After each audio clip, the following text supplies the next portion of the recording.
Hello friends, in last lecture we have already completed chapter number 7 and that is coordinate geometry. We have also completed one chapter of statistic and that is probability, that is chapter number 15. Now today I am going to start a very new chapter and very important chapter, not only for 10th standard but it is also very important for 11 commerce as well as 11 science, and that is chapter number 14,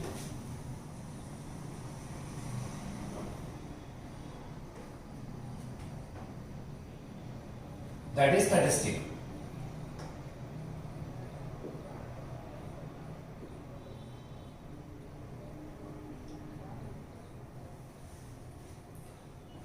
Here in this chapter only three concepts are there. The first concept and that is mean. Second concept and that is mode. And the third concept of this chapter and that is median.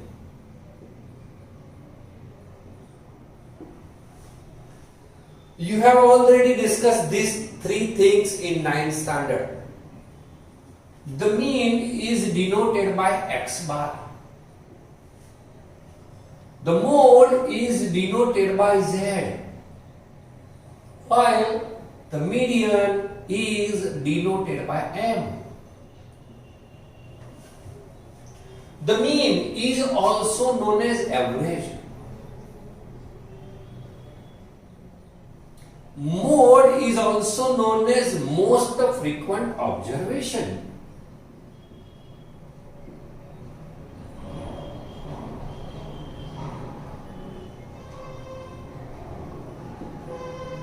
And median is known as middle observation.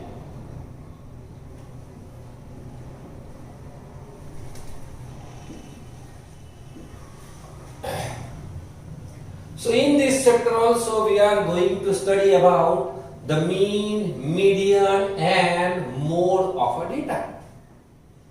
You have also studied these three things in 9th standard, but it is for ungrouped data.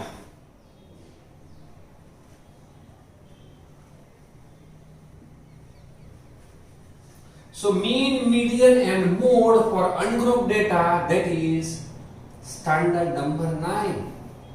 But mean, median and mode for group data, and that is your standard number 10.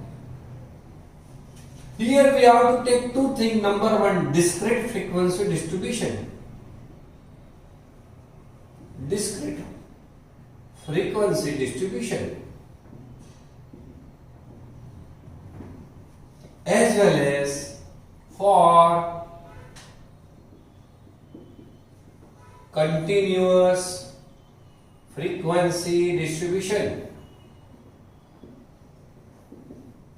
So in standard 10 we are going to start to study mean, median and mode, x bar, m and z for group data, that is for discrete frequency distribution and continuous frequency distribution. You already know the difference between discrete and continuous frequency distribution. In discrete, classes are not given you.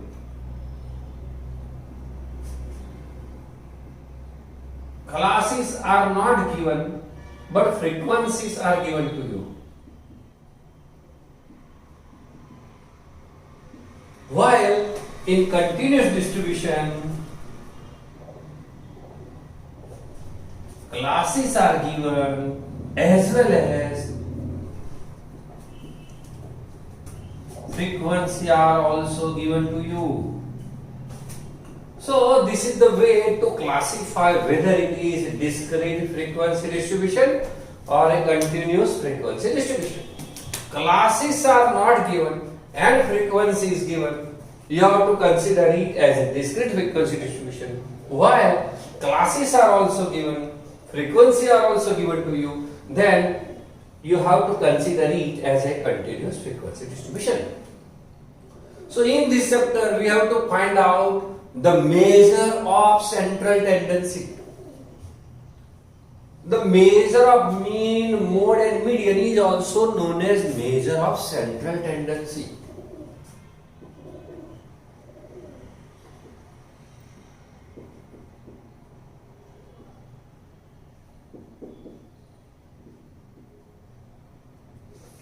So we are going to study about measure of central tendency for group data, that is for discrete frequency distribution, and continuous frequency distribution, that is for ungrouped data in standard 10 in this chapter number 14. So let us start first, that is mean. It is denoted by x bar. You know, there are main three formulas. First one, that is simple formula.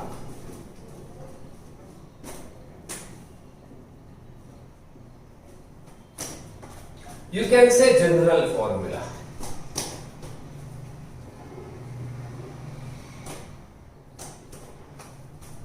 You know, x bar is equal to sigma xi upon n. This is your first formula.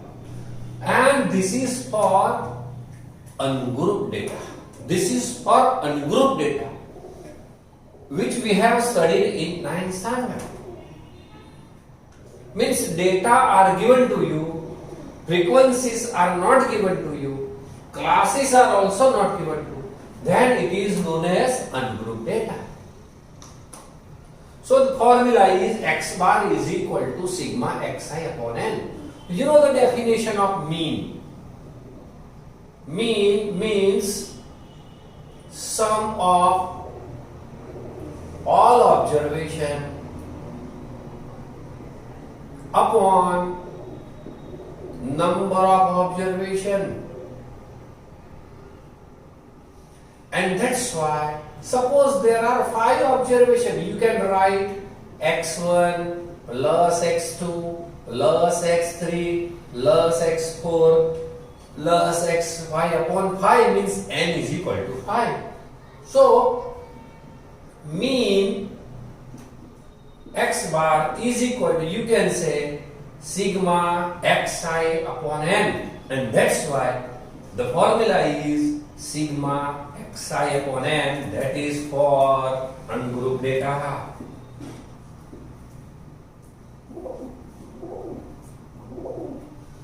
The sum is denoted by one symbol, that is sigma, and that's why mean is equal to sum of all the observation upon number of observation. So mean is equal to sigma xi upon n, that is for ungrouped data, which we have already studied in 9th standard.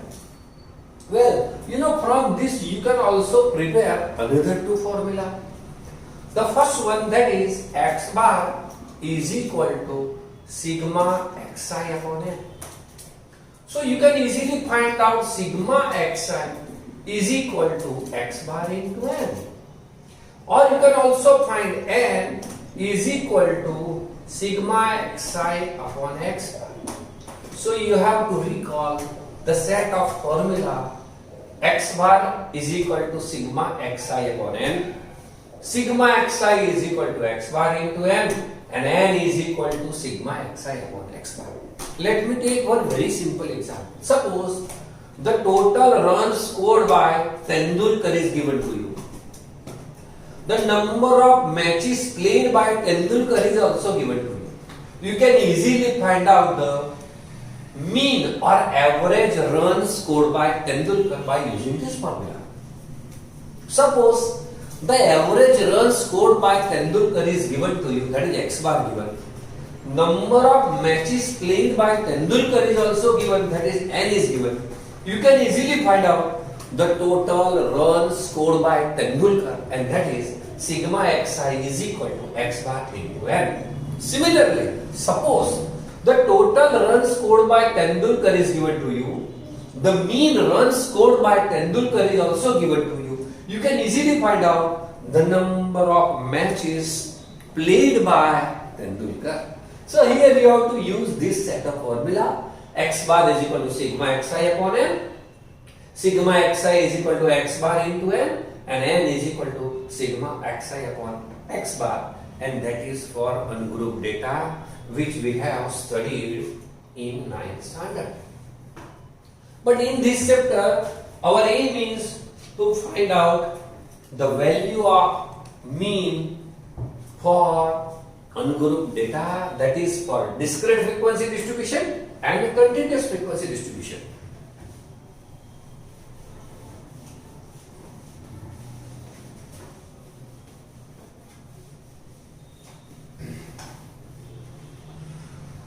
So for ungrouped data, for group data,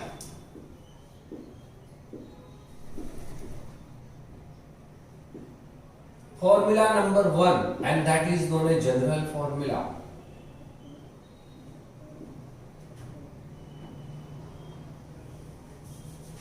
X bar is equal to sigma fi xi upon n. You can also use this formula for discrete frequency distribution as well as for continuous frequency distribution. If it is discrete,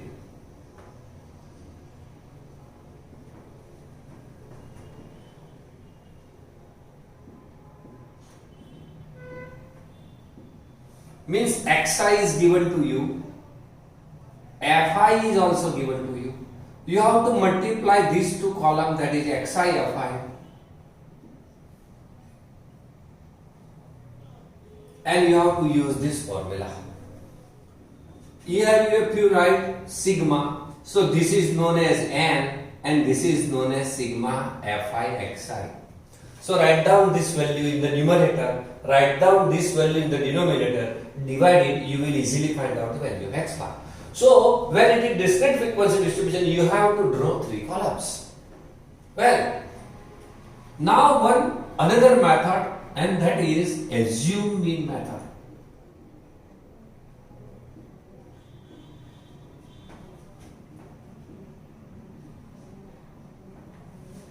If it is continuous frequency distribution,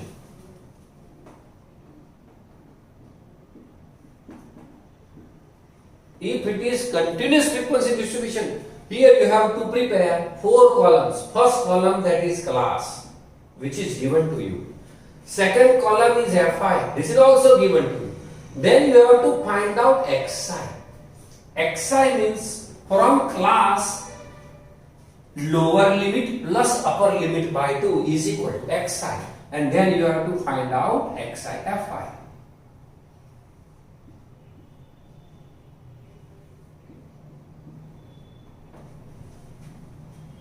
Suppose here it is 10 to 20, 20 to 30.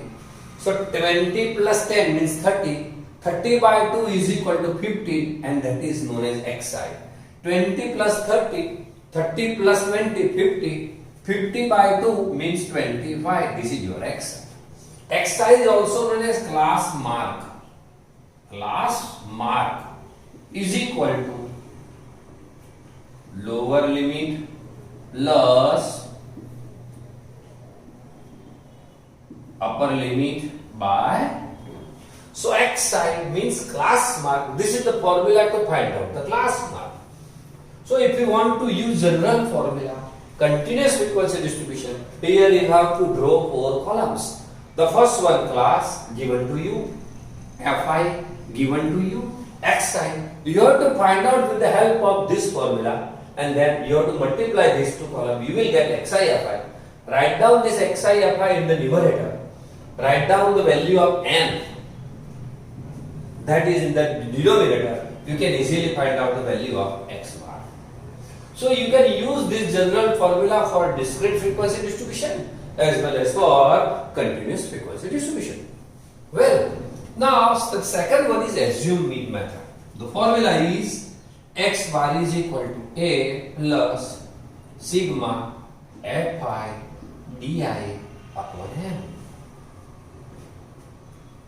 where A is equal to assumed mean. And here you can take middle xi.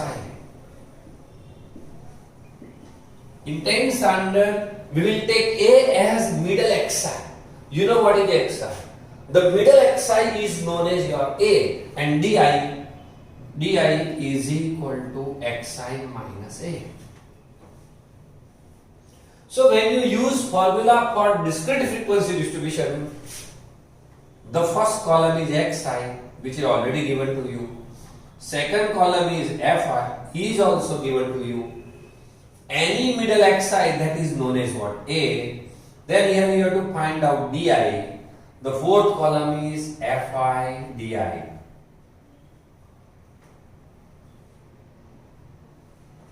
Sigma, here it is known as n, and this is known as sigma fi di. So when it is discrete frequency distribution, you have to draw 4 columns. Another column is di. So di is equal to xi minus a. To find di, first of all you have to assume a. A means assuming any xi, that is your a. But in 10th standard we will take middle xi as a. But you can solve this example by taking a as any xi. So from this column, suppose 5 xi's are there, you can take any xi and solve this example. You will get same answer. So second method, assume mean method. For discrete frequency distribution, you have to draw 4 columns.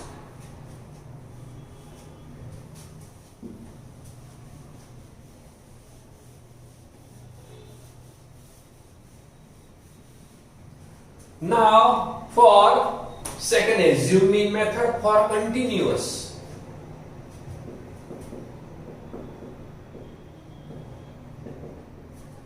Continuous frequency distribution. You know what is given to you? That class is given to you. Then fi is given to you. From class you can easily find out xi. The middle xi you assume as a. Then you have to find out di. Di means xi minus a. Then you have to multiply these 2 columns, and that is fi di.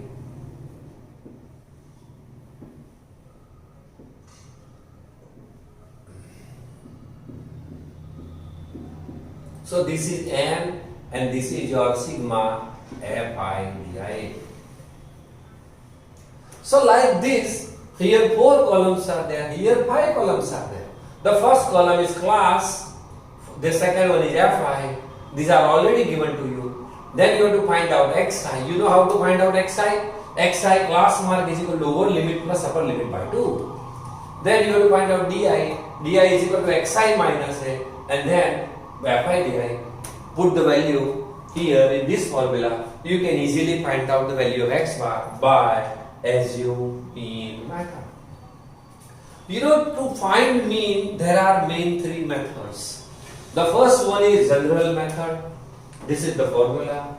Assume mean method. This one is the formula. And the third one is step deviation.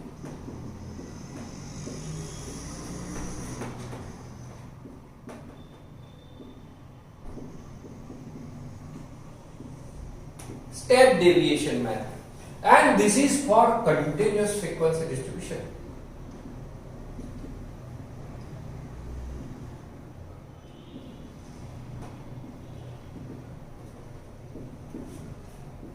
Third method is only useful for the continuous frequency distribution, means classes are given to you as well as frequencies are also given to you. So how to find out this? The formula is x bar is equal to a plus sigma fi ui upon n into h. So ui is equal to xi minus a upon h, where a is equal to assume mean. is equal to class length.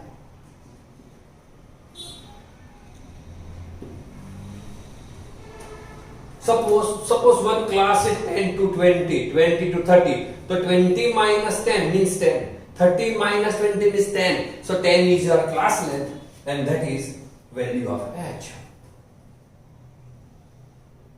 So here also you have to prepare 5 columns. The first column,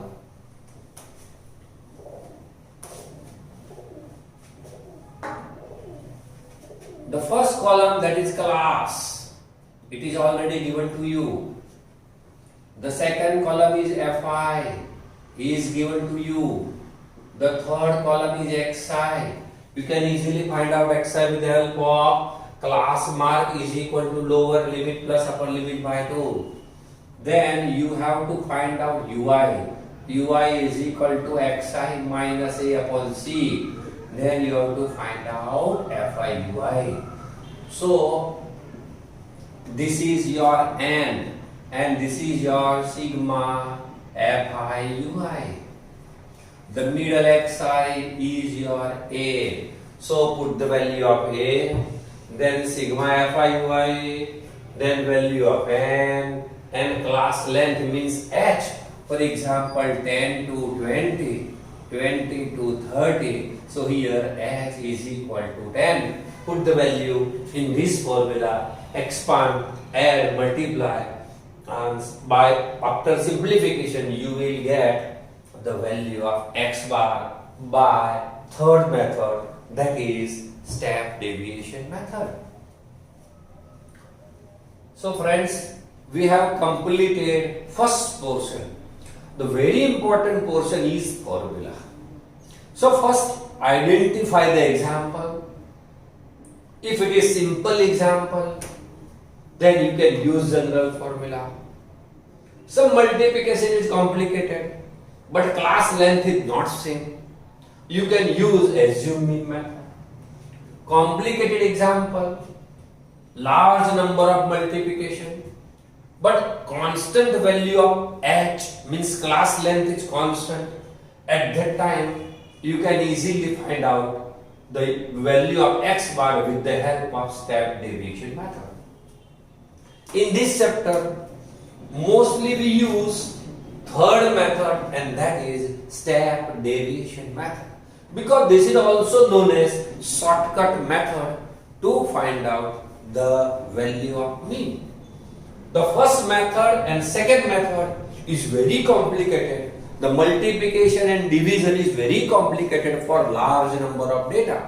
But for large number of data, step deviation method is the simplest method, and that's why most of example we will use step deviation method, that is method of ui.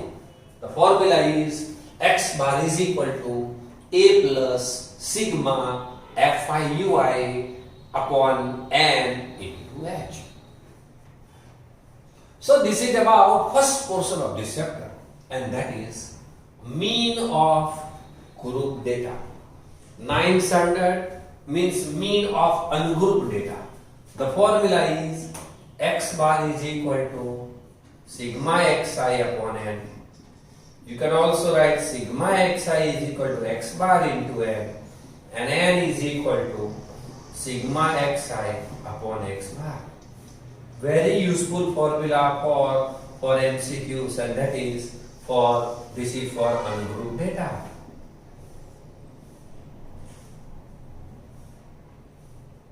And these three formula, that is x bar is equal to sigma fi xi upon n, x bar is equal to a plus sigma fi di upon n, and the third one, x bar is equal to a plus sigma fi ui upon n into h. These three formulas are very useful to find out the mean, that is x bar, for group data. Well, friends, today we have discussed these three formulas. How to prepare tables, columns to find out the value of x bar. So in next period, we will start to solve different example to find out the mean of a group data. That is your exercise number 14.1. Thank you friends. Thank you.